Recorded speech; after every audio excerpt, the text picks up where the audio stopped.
Hey everyone, Jsre here, and welcome to another episode of Pointy Chins where I take you through my art journey. Alright, so to begin with, I did some figure drawing stuff. In this month, I spent a lot of time kind of doing painterly stuff, I guess.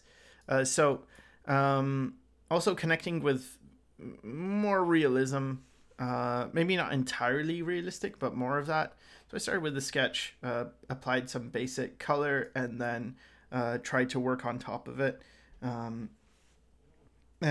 it's kind of messy and dirty. I'm not sure how well the technique worked. But then I thought, okay, let's try and make her into something more fantastical, maybe, which I'm not happy with. I didn't like this at all, really. So we can just move on and not talk about it too much. Um, so this is Jsre. This is a language I was making or am making for my personal project Affinity, and I realized like some of the brushes in Procreate might work well for it. Um, so I don't know if you want me to. I guess I'll walk you through it. It's not really art, but maybe some of it applies, like the mark making. So this isn't perfect, but I tried to make marks that were distinct and would work. The language itself, I made it kind of unique in that everything is based off a vowel. So all the so I made it kind of like Japanese, so it has a, I, u, e, o, and y, which is like an I. And so to form words, you take a vowel, and then if you want to make a consonant, you add the consonant to the vowel, which then takes on the thing. So for instance, oh, and there's like modifiers, sha, she, who. This is with an H and a S on top and an A. So this is an A. So for a word, this is a and then n. This is an N. So n. So it's an. And then this is nu because it's U, but it's an N, but they're connected. So if this was connected, this would be na. But because it's separated, it's an. So, yeah, there's pretty much these are just some vocabulary. I've got a bunch and some way of some phrases. So this is an ziamve, which means I zian is. Ve is like is, or I am zian, and you can write it like this as well. So that's an zi an ve, and ve is just it's a shortened to this because it's used kind of like a period in their uh, sentences. So that's kind of how it works. I made flashcards and kind of taught myself most of it, but it's been a while since I've seen it, so I might be, I'm not super fast at reading it, but I did get much faster, and I did make some modifications. Like here, I made it different how it connects, but it kind of looks like a real language, which is kind of important. And I wanted it to be not only a real language, but a language that is quite efficient. Um, so here I was thinking about calligraphy, and if you have different things, how they would, like different ways of writing it. And I was looking at Arabic writing a lot because they take basic words and then they kind of change them in the orientation. So it makes it like visually interesting. So for instance, this one, which is Zion Vahin. So then that's Zion Z and then A N the hin, and then this is all connected. So the Z and the Z-I-A-N are connected. So there's those things. Some of them came out looking weird. Like this looks like it's a heart with 362 in it, but it actually, this is a U, and then this is a Q. So this says Kurza, which is city in there. And then these are just revised things with all the variations. And by writing it a lot, it taught me how to make the language. It makes it so when you write it, you learn what's a natural way of making these marks with your hands, and you automatically simplify things. And I also learned that by writing and speaking the language, it kind of taught me a lot more about the world and how the people behave, how they act. And so with Affinity, I always tell people it's going to be 10 years down the road before I'm finished. And I never really change that because it's basically a life's work, and I want it to be extremely fleshed out.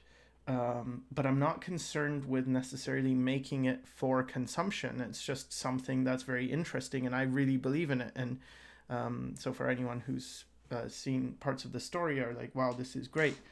So what I'm not trying to just brag. What I'm trying to get across is the importance of slowing down and sort of taking your time on certain projects and investing into some of the details. I think it's not wasted time. I think it's really, really important, and you can learn so much more and take an okay story and make it into a good story, and then make a good story into a great story. So yeah, that's my spiel about that. All right, so back to some figure drawing. 90-second figure drawings. This definitely feels clumsy. The drawing looks kind of messy, out of practice, I guess. Proportions don't look so great, but it's getting better here. It's already a bit more loose and free. And I like some of these ones, like the caricatured ones seem more interesting. And lately I've been thinking a lot about caricature, and just, when you say caricature, it has such a meaning of like those people just sitting on the sidewalk or whatever and drawing people and making them look funny. And I wish it was a better term, because that just doesn't feel like it conveys how important this concept of taking something and exaggerating a quality about it, but not distorting it. And that's very important. So if a person's tall and narrow, you make them more tall and more narrow. And you enhance each thing. Making them taller makes them also look more narrow. So there's a very powerful thing in that, which I don't think is captured when you just say, I'm doing caricature, or you should caricature the figure, because it's not just about the figure or even a face, it's about anything. So here I was just trying different rendering types. Here I made everything very washed out, kind of, and light, and kind of like it. Here I increased the contrast and the saturation, and here I kind of kept it a bit more lower key. More contrast, more shadows and stuff, but yeah, just different things, kind of seeing, well, what works the best. I guess I like this one's eyes the best, but I do like the cast shadow here. I like how it picks up the reflected light from the hair a little bit. So here, working with more of my shapes, I guess, the sharp shapes, and doing little guys on the side. Yeah. I like this one's head. That's kind of nice. And this guy is this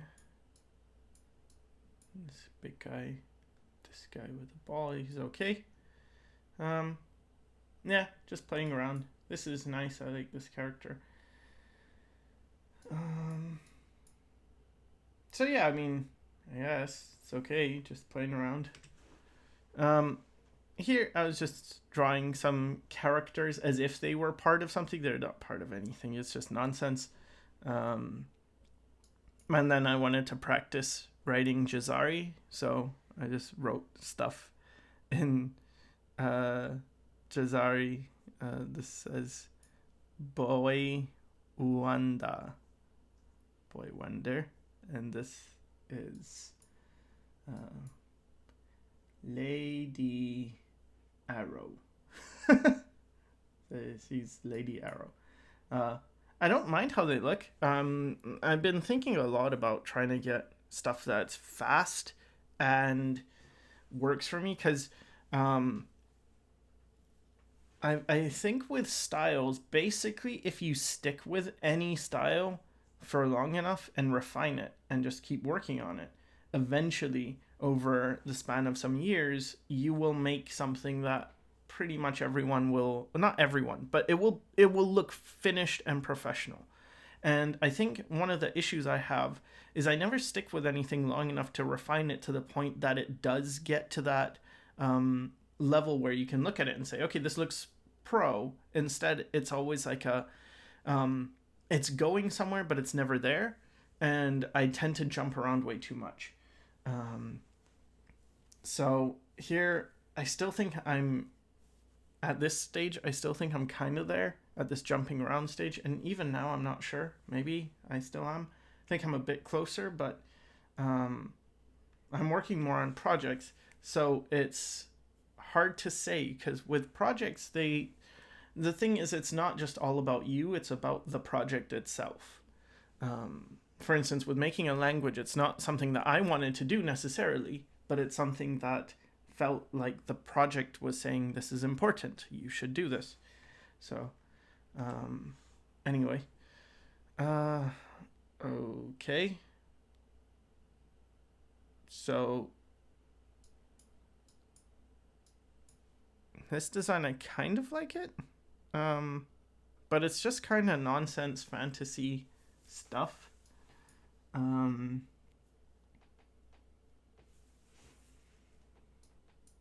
This says, having trouble with this line. I mean, no, this line means I, and then that's ya. Yeah.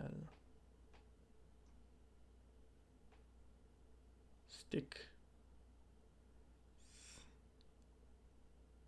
Feel stick? Yeah, it says feel stick. Oh. I guess I was giving them names that were retarded. Sometimes in anime and stuff and video games that are imported, you get weird names. So that's weird. I was trying to make like just stupid sounding names. This one says Big Boy. No, Big Man. This says Big Man, not Big Boy. He's a man. Big Man and Feel Stick. This guy is... I was kind of experimenting with just wanting to do something with very saturated colors, and I thought, well, what could be super saturated? Oh, maybe robots. So I was more concerned with bouncing light everywhere. So I just used the hard round brush, and I blocked in things, and I wasn't concerned with anything other than just, basic stuff. So put a shadow. Okay, you got your shadow, and then he's yellow, so some yellow would bounce into that shadow. And then I put a green cube, and some of that green will bounce into the shadow, but it will also bounce into him. And I put this pink robot, and then the pink would reflect off him. I don't think it works this way with the ground all too well. And then you have this blue cube. Probably this would also reflect down more, like straight down into the floor. And then a red cube and sort of a desaturated background. But what I learned most from this, I guess, is just how much I like the hard round brush. It's very nice to work with, I feel. So I was doing more pictures, did a sketch for this one, and then I was inspired by a critique from Craig Mullin's schoolism course, and there was a person who was bouncing a lot of light and colored things, and I was thinking about that and just trying to get some of the transitions. So how the arm, when it goes into deep liquid that has a lot of particles and stuff in it, it kind of disappears. I thought that was really interesting. So that's kind of what I was going for. This one, again, playing around with the round brush and just seeing what different things could happen. I wanted something very energetic. I'm not sure it came across just the way I want it. It seems structurally kind of weak, and it kind of looks stretched, and I don't know if that's exactly the right look that you want. I think I like the idea of it feeling stretched, but I don't want it to look stretched in a way, if that makes any sense. And I wanted a feeling of like movement in this arm, so it's like spinning towards you. And again, I don't feel like that was necessarily captured. I just here was doing sort of a scene with people. I just wanted them, again, I guess these are sort of exercises. They're like, well, I don't really have anything particular that I'm doing, and I don't want to do nothing, so let me make up some fake thing, some fake exercise. So, I want to have 4 people, and I want them kind of interacting with each other in a way. And I thought, well, maybe I'd have them wearing black, and the black kind of mixes together, so you can't really tell where one person starts and the next one stops. But I'm not saying that it worked. I don't necessarily like this image, but that was the idea, and I think it was mostly just feeling lost at this stage and trying to put things together. I was probably also focused on the language and learning it and stuff, so the art took a bit of a hit. For this one, I didn't mind the pencil sketch, but then the colored version is not to my liking. I was thinking again about trying to capture light and play with color and be a bit brave. So put colors that don't necessarily belong or make any sense, but just put them all over the place. Here I was again using the hard round brush, and what I like about the hard round brush is when you layer it on top of each other, it kind of creates this texture, this detail from just the dots overlapping each other, which I find pretty interesting because it's sort of like looking into clouds. You can start to pick out different shapes, see different things. And so I took these ones and then I just fleshed them out. I think this guy didn't get fleshed out. And the rest, I guess they did. The rest made it. Just this one guy didn't get made. But yeah, trying to layer again. I'm not sure if I was using a different brush for these or if I was sticking with the hard round brush. I guess this one's okay in terms of looking like a person. But the rest, I'm not sure I really like them too much. But I was probably watching a lot of Craig Mullin's things and getting into maybe I should paint. Because I used to paint a lot, so I don't know. Tried to draw some guy. Originally he was holding a snowball, and again with brushes, and tried to color it and turned it into some rock, and he's coming out of a cave with these types of mineral rock gem things. And most of what I'm doing here is just trying to create a situation and make it look somewhat realistic and play with things, play with color, like blue in the snow, and getting these like the colors, like the green here reflected in the metal, the green reflecting in the highlight on this thing, whatever it is. Just stuff, trying to put things together, I guess. Here I was playing around with like shadows, kind of going into forms and breaking them so you don't see the whole form, and a lot of the form just gets mixed into shadow. I guess here I was playing a bit with the texture here, and nothing, maybe just that his face was lit up. Here I guess just scribbling, trying to see what happened. Here I tried to make some horse thing with some rider guy, and then I took that and I tried to flesh it out a bit more. So yeah, just again screwing around, trying different things, just seeing what happens if I do this, what happens if I do this, what happens if I kind of let this fade out and then make the top part dark. What does that look like?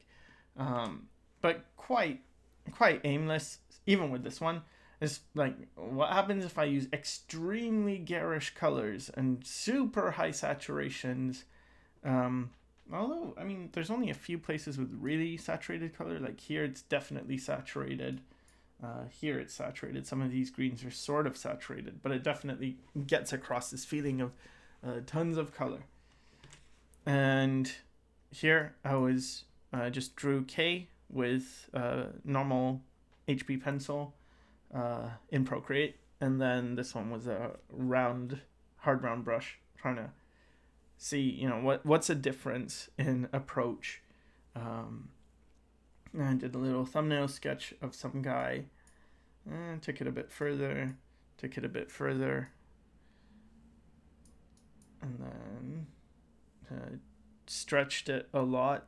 So I took this and I kind of made it wide because I like wide compositions, I like wide proportions, and then try to add some color to it.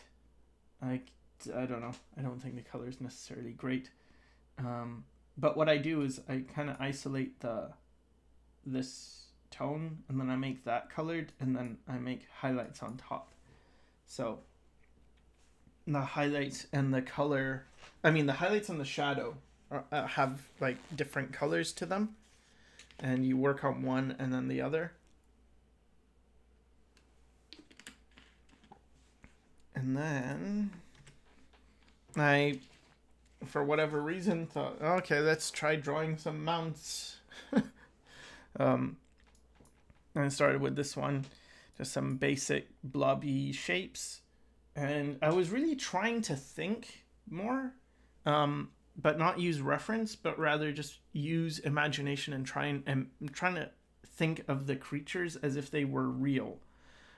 So like this character, I thought it jumps, and it has like weird jumping movements. This one's slow, but it has a shiny shell thing. This one's more of like an aggressive apex predator creature. This is like a giraffe-like dumb creature, I guess, like a herbivore. Maybe not dumb, that's not fair, but like a herbivore. It's not gonna kill you. And then some weird rabbit and wolf type creature and some rhino type thing. And then just tried to flesh them out more. I was thinking of this kind of being like scared, and I guess these would be more like prey, and this would be a predator. And this would be sort of prey, and this would be, I suppose, just able to defend itself. So I don't know. I can't really say much about these.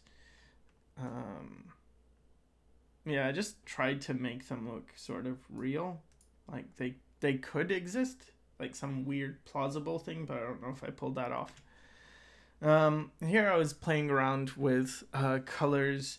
I probably saw some Rangia pieces, and I just wanted to do something similar, and just throw values and color, and these kind of saturated shadows where there's color in the shadow, but there's a lot less color overall everywhere. So it's a lot of grays. It's like a symphony of grays, but they all have a bit of color in them. And the contrast between the warms and the cools is what creates sort of a vibrance to it. Here as well. Of all of it, I actually just like these little blobs that I just made with the hard round. I just blob, blob, blob, and then a bit of color, and then just highlights, specular highlights, and they kind of looked fine.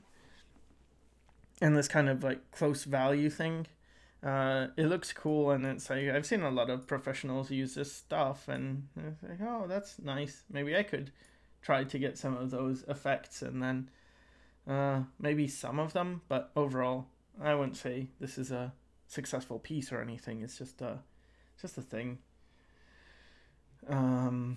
Again, trying to play with light and cast shadows and how the shadow would fall, and then it darkens this differently than this part. I tried to do a K picture, but I really don't like it. I really hate this messiness. I don't think the proportions work particularly well. Her little triangle things are supposed to glow, so I wanted to kind of get that across, but I don't think that worked either. I think overall, I just hate this a lot. So probably that made me want to take another stab at it.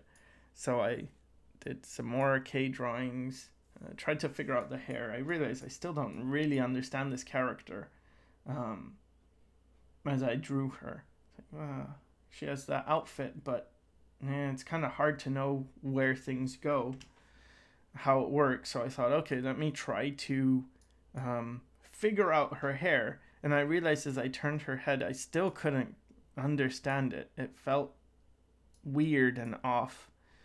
I felt really stupid. Just like, this doesn't look that hard. Why is it so hard to understand how this like upshot is gonna look with the hair coming around? Just seemed very tricky.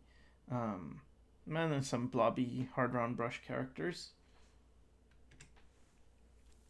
So I thought, okay, maybe I'll start with her uniform. And first I just did some figure sketches just so I get different poses. And then the idea was I get a bunch of poses, just drawing them from imagination. And then I try to put the outfit on top. So here's the outfit on top. And I realized I still don't really understand it. I really struggled with these parts of her outfit where this yellow part comes around, then it goes up, and then it goes down into this. So yeah, I was trying to figure it out. I was kind of learning as I was doing this, but still, it felt like I don't know what I'm doing still. So here I'm just not feeling great. Very, I guess this was sort of a burnout period. This kind of, I mean, if I squint really hard, it almost works. A face is in there. And yeah, continuing. So yeah, I probably felt really, really bad by this point. And I've talked about this before, how sometimes you have like a good month, but then you tend to have a bad month. Or at least I do. I tend to have like a couple of good months, couple of bad months. And then it just keeps going that way. So here, what happened is I was thinking about the outfit and not understanding it, and I thought maybe I could just learn 3D. And that seemed like, that's a big undertaking. But then Flavia suggested we get like a Barbie doll and just paint it. And so she got this doll from a thrift store and just painted it with Kay's outfit. And it's not like the shapes and the proportions aren't the same, but it does the trick of seeing how things like this look in 3D. So I took a bunch of different photos, and then I did some studies trying to understand how it works, and I realized I don't really like this outfit. It just doesn't look great, and I thought, well, after I was doing the language, Jsre, I was realizing that I'm putting in way more work into Affinity than I ever thought I would. But the quality was getting better and better, and I realized I don't want to be someone doing low quality stuff. I know there is this thought process that goes something like this. You have to make work, because if you just keep trying to fix it, you'll never get anything done. And that is a fear, and that is valid. Um, but it can lead to getting things done too soon, almost like you don't take time to grow a thing. And it fits in with this short attention span, fast food, quick pace to everything, where everything has to be done quickly. You look at people and like companies making video games or something, and they're so obsessed with like, get it out, get it out, get it out, even if it's broken, even if it needs fixing and it needs more years of polish. It's all about get it out fast. And so I thought, I don't want to do this anymore. When I work a lot and refine things and really think about things and think about, give things the time they need, I create, in my view, better things. Like, my stories are better. And when I show people the stories, they also really like them because it's really well thought through. It's not just and I can say that with a degree of confidence because I know, like, I didn't just use the first idea that came to my head. I really thought about this stuff. So I thought, why am I not doing that with K? Why am I letting K be released so soon, or have this feeling like I've got to release it so soon? And I realized I was doing this for kind of you guys, the patrons, and for people who would say things like, oh, I want to see you make a comic. I thought, well, okay, I need to make a comic. But everything, like the way I am built kind of is to think and slowly figure things out. And other people figure things out much faster than I do. But I guess if I have any advantage, is that over time, I will understand the thing really well, even if I'm very stupid in the beginning.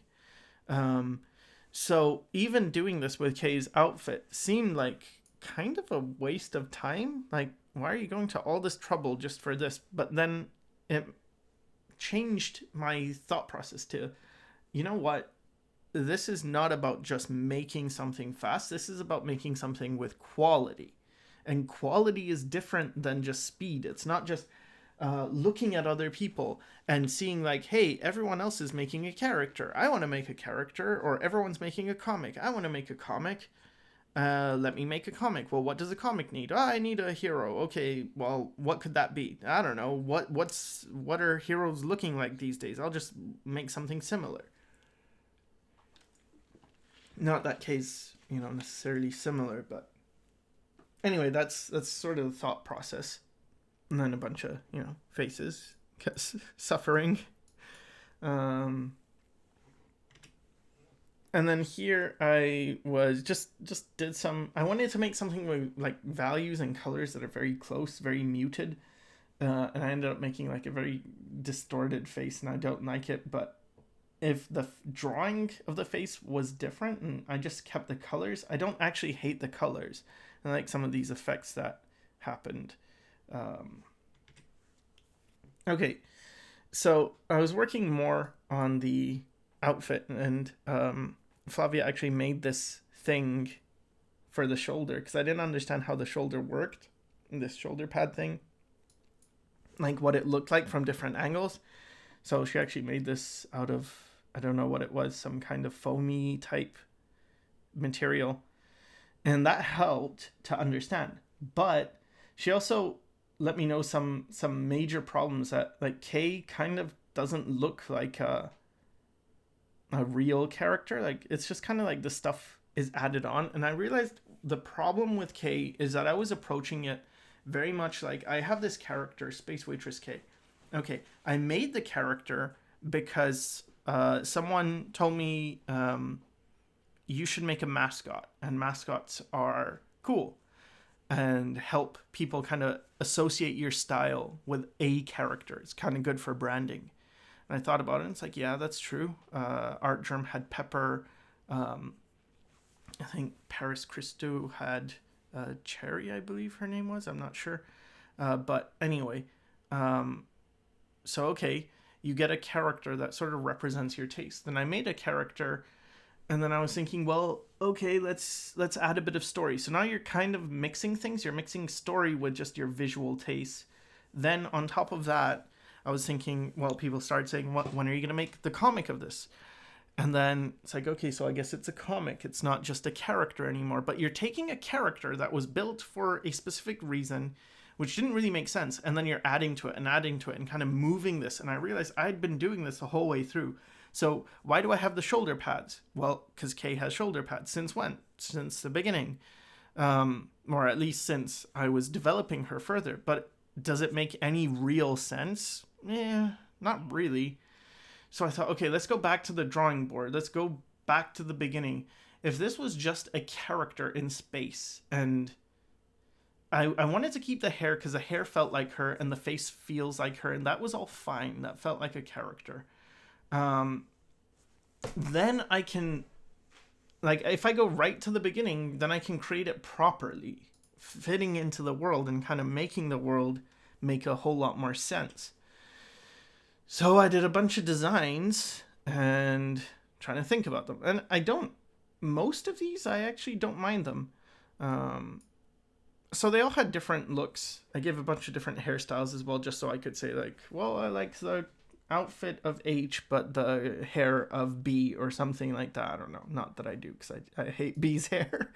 But yeah, so it also got me to see how far I had come with design. Like, I've been working on design for a while now. I mean, when I was doing the Wraith characters around that period, I was really thinking a lot about design.